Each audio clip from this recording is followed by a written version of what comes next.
আসসালামু আলাইকুম রহমতুল্লাহ। প্রতি বছরের ন্যায় এবারও আমাদের এলাকায় ভুট্টার চাষ হয়েছে। আলহামদুলিল্লাহ, এবারও আমাদের এলাকায় ভুট্টা বেশ ভালো উৎপাদন হয়েছে। ভালো ফলন দেখা যাচ্ছে। এটা হচ্ছে আমাদের গ্রামেরই একজন কৃষকের ভুট্টা ক্ষেত। সামনে আমাদের ক্ষেতও আছে, চলুন আমাদের ক্ষেতও দেখাচ্ছি।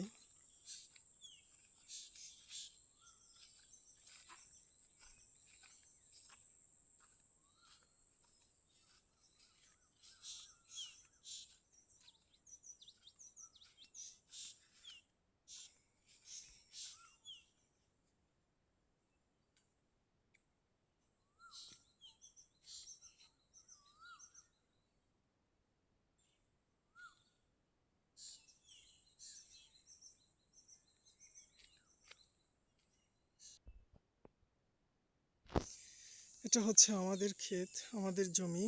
আমাদের জমিতে আল্লাহর রহমতে অনেক ভালো ভুট্টার ফলন হয়েছে দেখা যাচ্ছে।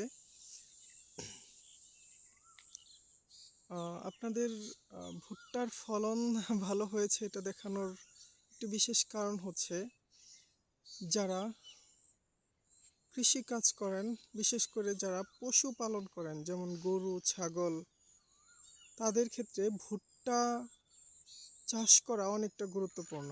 কারণ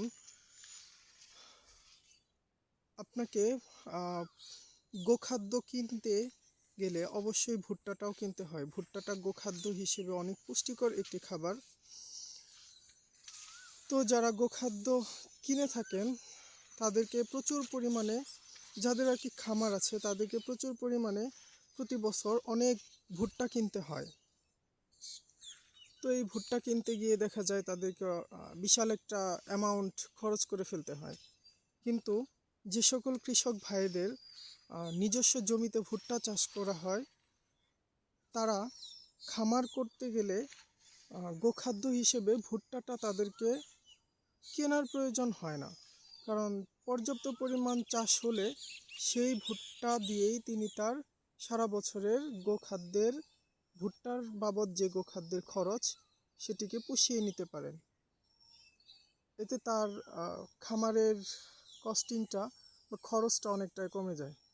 তাই ভুট্টা চাষ করা খামারিদের জন্য, কৃষক ভাইদের জন্য অনেকটাই গুরুত্বপূর্ণ। আশা করি বুঝতে পেরেছেন। যারা কৃষক ভাই আছেন, যাদের জমি আছে, অবশ্যই তারা ভুট্টা চাষ করবেন। আল্লাহর রহমতে আমাদের বাংলাদেশে ভালো ভুট্টার আবাদ হয়, ভালো ভুট্টার চাষ হয় এবং ভুট্টার ফলনও বেশ ভালো হয়। ধন্যবাদ সবাইকে। আসসালামু আলাইকুম ওয়া রাহমাতুল্লাহ।